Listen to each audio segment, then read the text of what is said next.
irmãos e à Igreja na Quinta do Conde pelo convite para estar convosco e para tomar esta responsabilidade hoje de nos trazer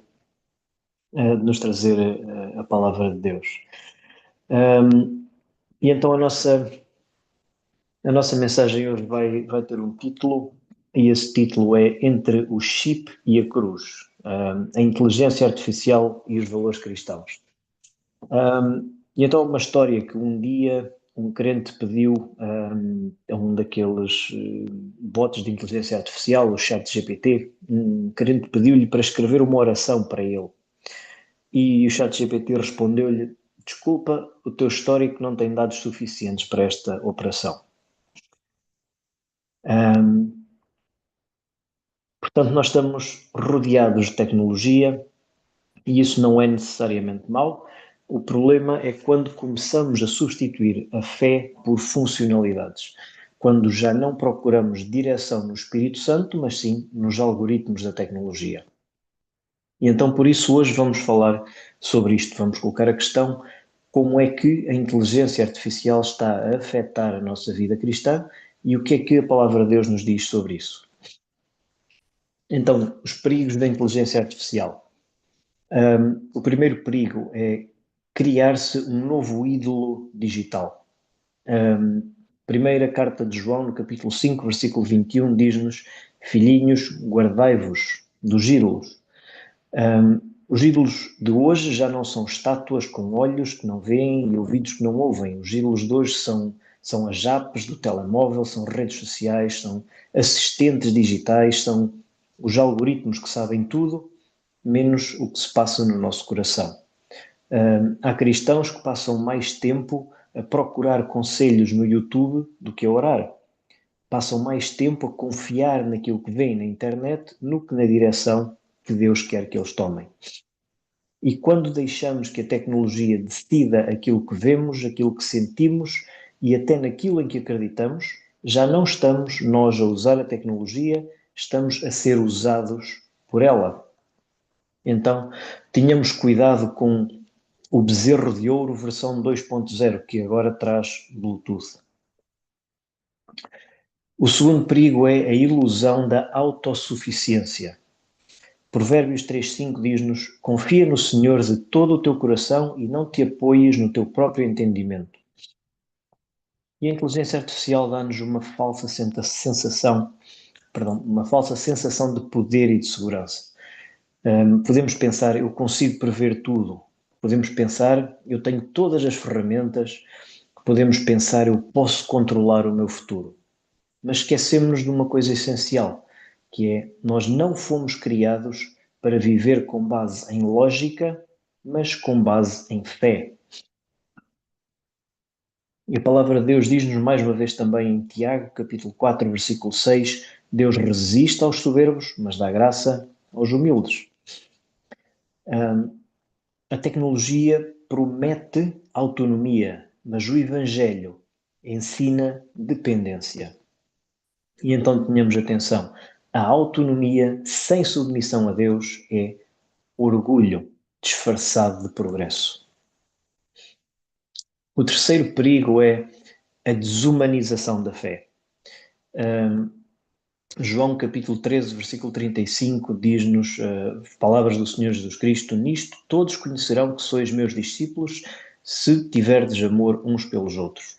A inteligência artificial pode falar, pode responder, pode cantar, pode até pregar, mas nunca vai sentir.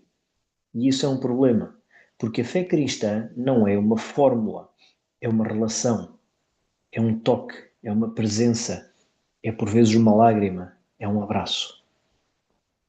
E se começamos a viver uma fé onde tudo é automático, onde tudo é agendado, onde tudo é virtual, corremos o risco de perder o que torna o Evangelho vivo, que é a encarnação do amor.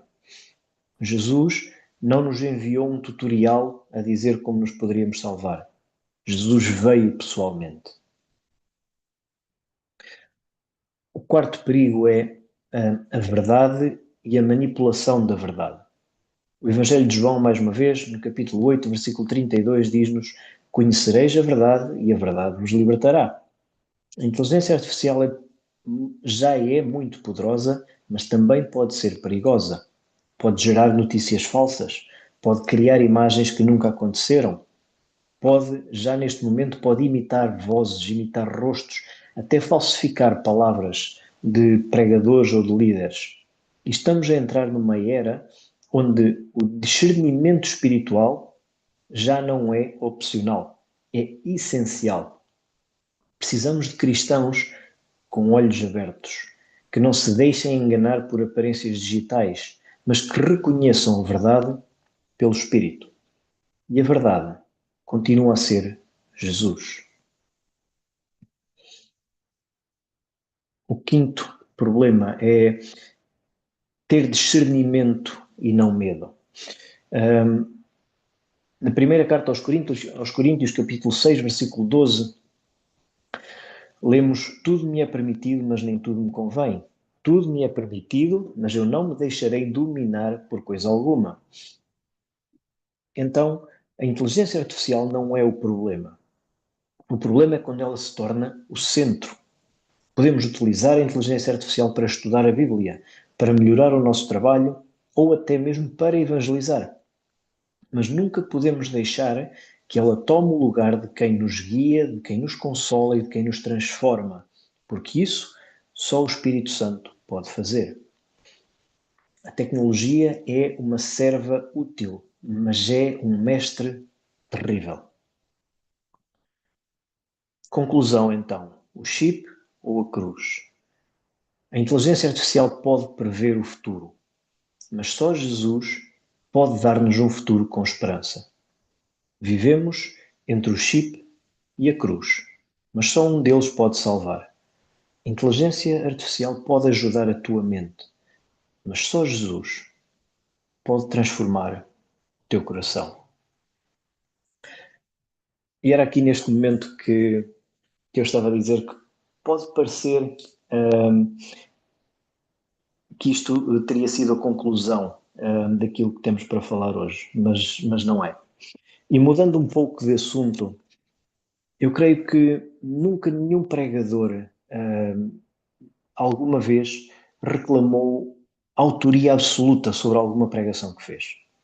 Todos nós sabemos que, em primeiro lugar, a autoria e toda a glória devem ser do Espírito Santo e não nossa, mas além disso, todos nós nos baseamos, seja num grau maior ou menor, em observações, em comentários bíblicos, em exposições, seja o que for, de grandes homens de Deus que viveram antes de nós ou que vivem connosco.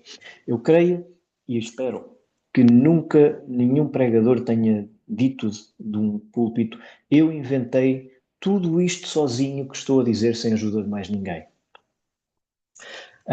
Ora, eu tenho que seguir esta linha hoje. Tenho que admitir que tudo isto que nós acabamos de ouvir não é da minha autoria.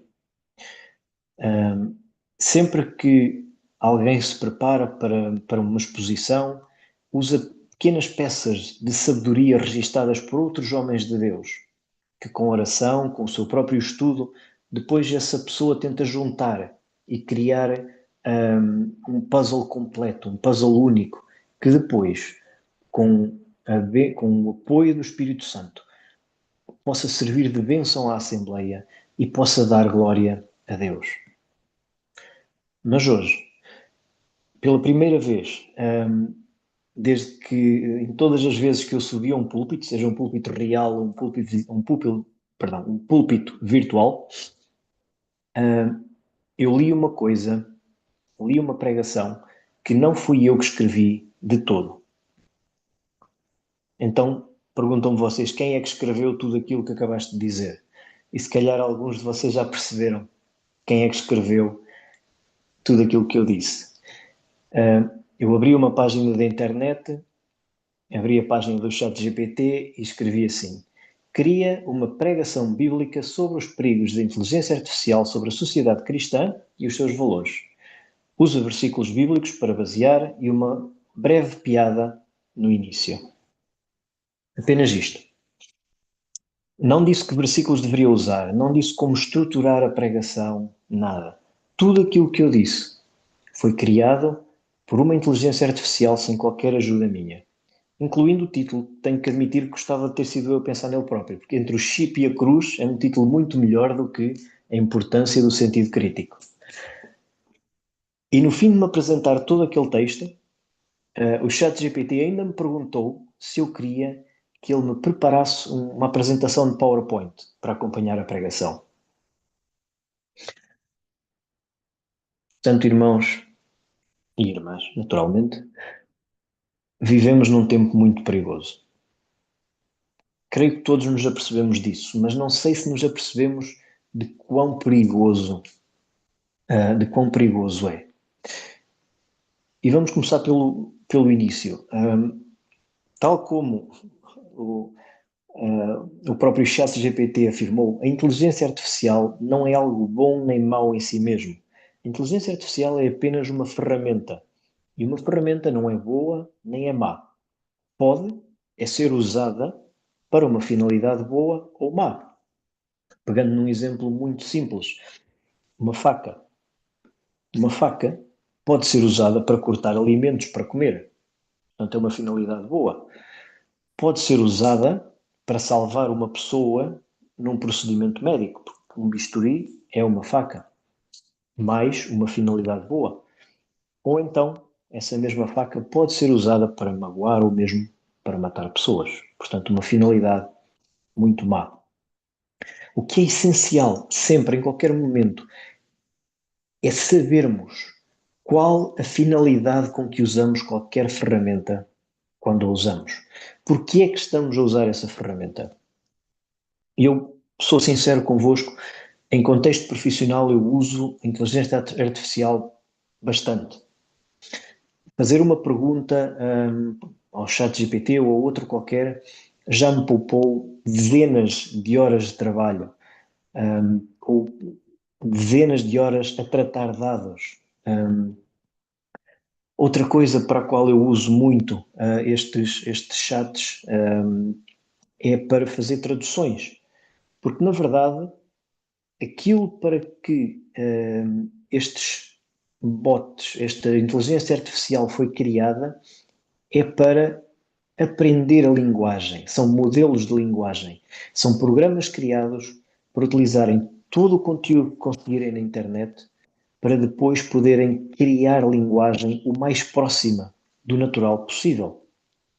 Por isso é que todo aquele texto que eu li acima parecia um texto normal, pareceria escrito por uma pessoa normal. Quem está mais a par de como funcionam estes modelos de linguagem percebe pequenos tiques, se lhe podemos chamar isso, que denunciam que o texto foi escrito pelo ChatGPT e não por uma pessoa, mas ainda assim, a nível de linguagem, são programas muito avançados e muito úteis e não há qualquer problema em utilizá-los.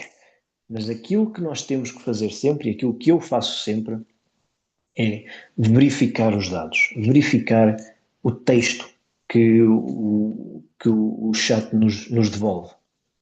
Propositadamente não o fiz hoje. Portanto, entre aquilo que eu li nas passagens bíblicas, tivemos passagens de traduções diferentes daquela que nós usamos, por exemplo. Ou até, creio que não, mas se calhar até existiram referências incorretas. E porquê? Porque a principal função desta inteligência artificial, entre aspas, é para ser natural, não é estar factualmente correta.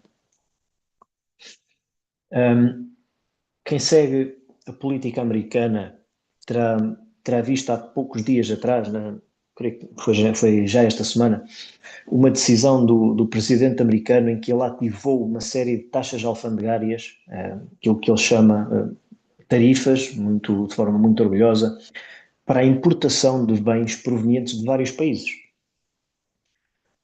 Ora, muita gente afirmou que essa lista de taxas não faz sentido, não fazia sentido, pareciam algumas delas incidir sobre zonas diferentes do mesmo país e houve até mesmo taxas criadas sobre importações a ilhas desabitadas. Era como, por exemplo, se ele tivesse criado uma taxa para importações feitas a Portugal, depois outra taxa feita para a Ilha da Madeira e depois outra taxa diferente para as ilhas selvagens da Madeira, que nem sequer são habitadas. Como é que uma ilha não habitada vai exportar alguma coisa para ser taxada? Não vai. Entretanto, alguém formulou uma teoria que pode explicar esta lista de taxas e os seus países. E essa teoria é que o Trump ou a sua equipa simplesmente pediram a um modelo de inteligência artificial para criar uma lista de países e de taxas, e essa inteligência artificial, em vez de se basear em países reais, baseou-se em domínios da internet, como .pt ou .es, e algumas dessas ilhas têm domínios próprios.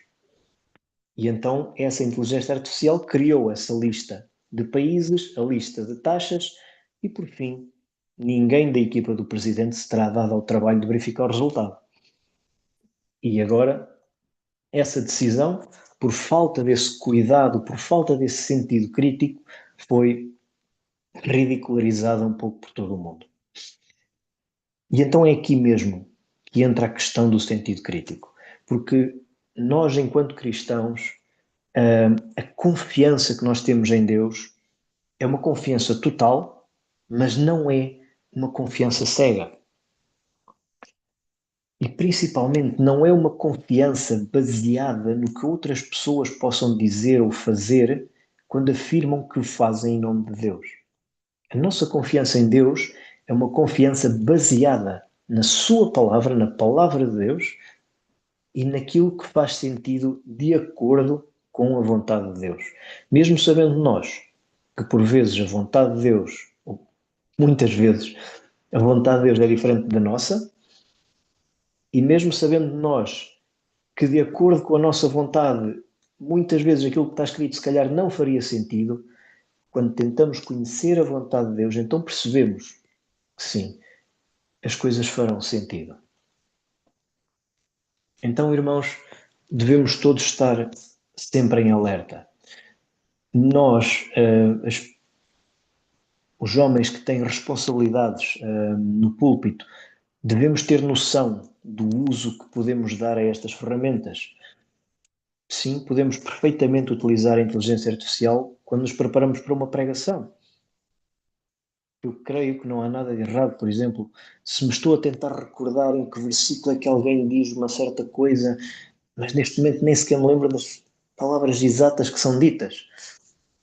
Uma das maneiras que eu tenho de procurar é ir passagem a passagem a ver qual é que será a passagem que aquilo está escrito. Outra maneira mais rápida é fazer uma pergunta a um destes chats. Em que passagem é que alguém diz algo deste género? E em poucos segundos, este chat vai nos dar possivelmente uma lista de passagens e nós apenas temos que verificar nestas qual é que é a correta. Mas a inteligência artificial, e isto é inquestionável, não poderá nunca substituir pregadores bíblicos, verdadeiros pregadores bíblicos, ainda que possa perfeitamente substituir outro tipo de oradores. Na verdade, já está. A inteligência artificial já está a substituir outro tipo de oradores. E porquê é que a inteligência artificial não pode nunca substituir a exposição bíblica? Porque partilhar a palavra de Deus não é um trabalho humano, ainda que seja feito por humanos. Nós somos apenas os instrumentos que Deus usa. Nunca nos esqueçamos disto. Este é um trabalho que não é nosso. Nós somos apenas instrumentos de Deus para este seu trabalho. Voltando àquele texto que li no início, aquela pregação que li no início, eu até poderia ter pedido a esta inteligência artificial para criar um texto de acordo, um texto dispensacionalmente correto.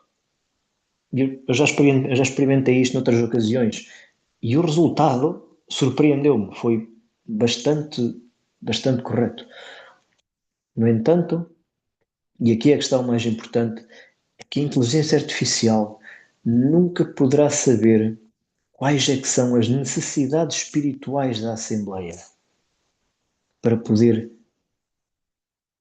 para poder entregar à Assembleia a palavra de Deus de acordo com estas necessidades. Ora, nós também não sabemos, eu não faço a mínima ideia quais é que são as necessidades espirituais de cada um de vós que me ouve hoje. Eu não sei, mas o Espírito Santo sabe. E acredito que o Espírito Santo quer me usar e quer usar a cada um de nós para suprir essas nossas necessidades. E depois de falarmos no cuidado que deve ter quem prega, quem expõe a palavra de Deus, a segunda parte da nossa advertência, a segunda parte da necessidade do sentido crítico, que é a necessidade de quem ouve ter sentido crítico. A Assembleia não pode nunca aceitar tudo aquilo que um ancião ou um pregador diz apenas porque sim. Apenas porque essa pessoa fala de uma posição de autoridade. E digo isto já hoje. Se no fim de eu terminar alguém tiver alguma coisa em que não concorde, sintam-se à vontade e será muito possível que até possam ter razão e ser eu a estar errado. Devemos ter um sentido crítico relativamente a tudo aquilo que ouvimos. Ora, mas porquê é que devemos analisar e examinar tudo aquilo que ouvimos mesmo nas nossas igrejas? Temos como base desse ensino um exemplo bíblico, um exemplo que certamente todos nós, ou quase todos nós já ouvimos falar, que é o exemplo dos cristãos de Bereia. A palavra de Deus diz-nos no livro dos Atos dos Apóstolos, no capítulo 17, versículo 11, a falar sobre os crentes de Bereia. Estes de bom grado receberam a palavra, examinando cada dia nas Escrituras se estas coisas eram assim. Portanto, os crentes desta igreja ouviam aquilo que Paulo, aquilo que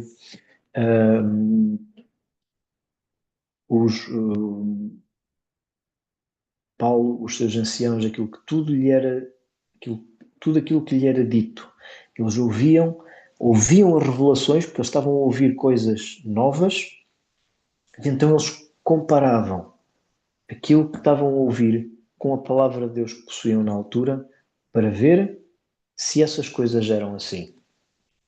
Naquele exemplo que falamos há pouco do presidente dos Estados Unidos da América, certamente que ninguém se deu ao trabalho de ver se as coisas eram mesmo assim. Se aquela lista tinha mesmo países e se seria correto criar aquelas taxas. Mas nós não fazemos isto apenas porque temos um exemplo de alguém que o fazia na palavra de Deus. Nós temos várias instâncias, várias passagens na Bíblia em que somos diretamente chamados, em que somos diretamente ordenados a julgar, a examinar aquilo que é dito do púlpito. A palavra de Deus não nos diz nunca que quem tem que examinar, quem tem que estudar é quem prega. Não, a palavra de Deus diz-nos sempre que toda a igreja deve conhecer a palavra de Deus e deve ser capaz de julgar aquilo que ouve.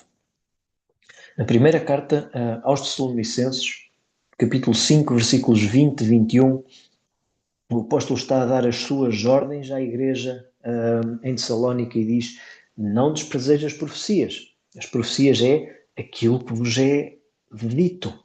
Então ele diz: examinai tudo e retende o bem. Isto significa implicitamente que eles vão ouvir algumas coisas que não são corretas. Então examinem tudo e retenham o bem. Retenham aquilo que está correto. Também na primeira carta aos Coríntios, capítulo 14, versículo 29, quando o apóstolo Paulo está mais uma vez a falar diretamente sobre como se deve estar em contexto de igreja, ele diz: falem 2 ou 3 profetas e os outros julguem. Os outros examinem aquilo que eles dizem. Ora, como é que aquela igreja em Corinto podia julgar aquilo que os profetas diziam se não conhecessem a palavra? Como é que a igreja em Tessalónica podia examinar as profecias que recebiam se não conhecessem as Escrituras. Mas, irmãos, não vamos pensar que esta advertência bíblica de examinar o que é dito do púlpito seja algo de novo, o que seja algo do Novo Testamento. Já no Antigo Testamento, no tempo da lei, em que sabemos que efetivamente havia degraus, havia hierarquias no povo, já aí o povo era chamado, era-lhe ordenado que analisasse, ao povo era ordenado que tivesse cuidado com a palavra dos profetas que eles ouviriam. E então quero partilhar convosco 3 passagens do Antigo Testamento que nos mostram 3 coisas que o povo de Deus deveria sempre julgar, deveria sempre analisar quando um profeta falava. Em Deuteronômio, no capítulo 18, versículo 21 e 22, como conheceremos a palavra que o Senhor não falou? Pergunta o povo ao Senhor. Como conheceremos a palavra que o Senhor não falou? Versículo 22, a resposta. Quando o tal profeta falar em nome do Senhor e tal palavra não se cumprir, nem suceder assim, esta é a palavra que o Senhor não falou. Com soberba a falou o tal profeta. Não tenhas temor dele. Esta seria, porventura, a condição mais difícil de examinar ou de discernir, pois várias profecias do Antigo Testamento ainda hoje não se cumpriram. No entanto, nós, conhecendo os tempos da palavra de Deus, conseguimos perceber aquelas que não se cumpriram, porquê de ainda não se terem cumprido. E temos plena confiança que, tendo sido ditas por Deus, irão cumprir-se no tempo certo. A segunda passagem do Antigo Testamento, com a segunda condição para perceber, para analisar as profecias que recebiam, no livro do profeta Jeremias, no versículo 23, capítulo 16. Jeremias 23, 16. Assim diz o Senhor dos Exércitos: não deis ouvidos às palavras dos profetas que entre vós profetizam, ensinam-vos vaidades e falam da visão do seu coração, não da boca do Senhor. Falam da visão do seu coração e não da boca do Senhor. Facilmente, se calhar, nós poderíamos enunciar vários pregadores atuais, por exemplo, do chamado Evangelho da Prosperidade, que ensinam vaidades, que ensinam a procurar coisas boas nesta vida, que não falam de sofrimento, que não falam de perdão, que não falam do sangue do Senhor Jesus Cristo, mas que falam da sua visão pessoal, falam da visão do seu coração, não baseiam a sua pregação na palavra do Senhor, não baseiam o seu ministério na palavra do Senhor, nem no sangue do Senhor Jesus Cristo. E então, quando isto acontecia, quando o povo de Deus ouvia alguém a falar da visão do seu coração e não da boca do Senhor, eram mais uma vez ensinados a não reconhecerem essa profecia. Em terceiro lugar, possivelmente a condição mais importante e possivelmente a condição mais fácil de discernir e que nós muito facilmente podemos usar hoje em dia também, era se essa profecia aproximava ou afastava o povo de Deus. Voltando ao livro de Deuteronômio,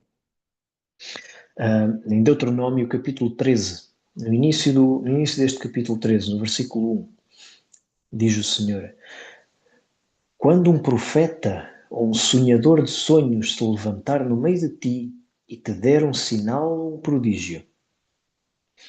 E reparem agora aqui, porque aqui no versículo 2, perdão, vemos, e suceder o tal sinal ou prodígio. Portanto, aquela condição que tínhamos ali atrás, que era, se a profecia não se cumprir, não vais ouvir. Então agora temos aqui a outra parte, que é, mesmo que essa profecia se cumpra, portanto, e suceder o tal sinal ou prodígio, aquilo que ele disse cumpriu-se, dizendo, vamos após outros deuses que não conheceste e sirvamo-los. Diz o Senhor, não ouvirás as palavras daquele profeta ou sonhador de sonhos, porquanto o Senhor vosso Deus vos prova para saber se amais o Senhor vosso Deus com todo o vosso coração e com toda a vossa alma. Portanto, primeira coisa, se aquilo que aquele profeta dizia se cumpria ou não. Muitas coisas cumpriram-se, outras ainda não se cumpriram. Segunda coisa, quem está a falar, quem está a profetizar baseado na palavra de Deus ou está a profetizar baseado no seu próprio coração? E terceira coisa, e mais importante, independentemente se aquela profecia se cumpriu ou não, aquilo que tu ouviste aproxima-te de Deus ou aproxima-te do teu próprio coração, do teu próprio ego, dos teus desejos, aproxima-te do mundo ou dos ídolos de qualquer outra forma. Até pode acontecer. Imaginemos aqueles profetas do Evangelho da Prosperidade que dizem, segue-me, vem à minha igreja e vamos fazer um milagre. Se tu vieres à minha igreja amanhã, nós vamos pôr as mãos sobre ti, vamos orar e tu vais ganhar a lotaria no domingo. E de alguma forma, tu até ganhas a lotaria no domingo. Aquela primeira condição estava cumprida. A profecia que ele deu cumpriu-se. Agora, o cumprimento daquela profecia afastou-te do Senhor. Então, meu amigo, não podemos ter em atenção aquilo que nos é dito. Mais uma vez, amados irmãos e amadas irmãs, nós vivemos num tempo muito perigoso. Não é certamente perigoso para os nossos corpos como foram os séculos passados, mas muito perigoso para a nossa mente. Nunca tivemos acesso a tanta informação como agora. Nunca foi tão fácil ter todo o conhecimento humano na palma da nossa mão como é agora. Mas também nunca foi tão difícil discernir aquilo que é verdade daquilo que é mentira. Há 20 anos atrás, nós ouvíamos as notícias na televisão e confiávamos naquilo que ouvíamos, porque o que era transmitido era o que efetivamente tinha acontecido de forma clara e de forma objetiva. Agora tudo é transmitido de forma subjetiva, de forma sensacionalista, de acordo com ideologias, de acordo com interesses de quem o quer ouvir. E depois temos que levar com a opinião do que alguém acha do que aconteceu e aquilo que alguém acha do que aquilo que alguém acha do que aconteceu e ouvimos tudo, menos aquilo que realmente necessitamos de saber. E então cada vez mais o nosso sentido crítico, cada vez mais a nossa noção de dependência de Deus, cada vez são mais importantes. E uma última coisa é que nós temos que estar muito atentos nesta era da internet, nesta era da informação, que é tudo o que está online é muito fluido. Tudo aquilo que existe online pode ser removido de um momento para o outro. O pior, pode ser alterado de um momento para o outro sem nós nos apercebermos. Se nós utilizamos um programa online de estudo bíblico, ou se usamos uma Bíblia online, devemos ter noção que eu acho que neste momento isso ainda é difícil de acontecer, mas mais cedo ou mais tarde isso poderá acontecer. A qualquer momento, tudo aquilo que nós vemos nesse site, que até pode ser uma simples Bíblia online, pode ser alterado sem nós sabermos. Portanto, convém termos sempre principalmente naquilo que diz respeito à palavra de Deus, convém termos sempre uma forma offline, uma forma objetiva, uma forma palpável de confirmar aquilo que estamos a ler e aquilo que estamos a estudar. É muito mais fácil, é muito mais eficiente estudar a Bíblia com ferramentas online do que ler e estudar em papel. Mas ler e estudar em papel é uma forma que nunca vai falhar, que nunca nos vai enganar.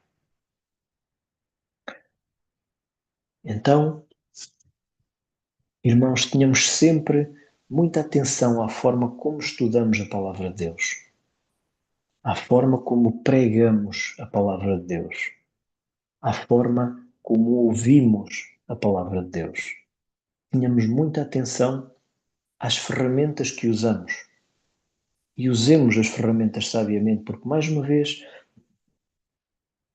as ferramentas não são em si boas ou más. O que pode ser bom ou mau é o uso que nós lhes damos. Mas principalmente, meus irmãos, minhas irmãs, julguemos, analisemos sempre se aquilo que estamos a ouvir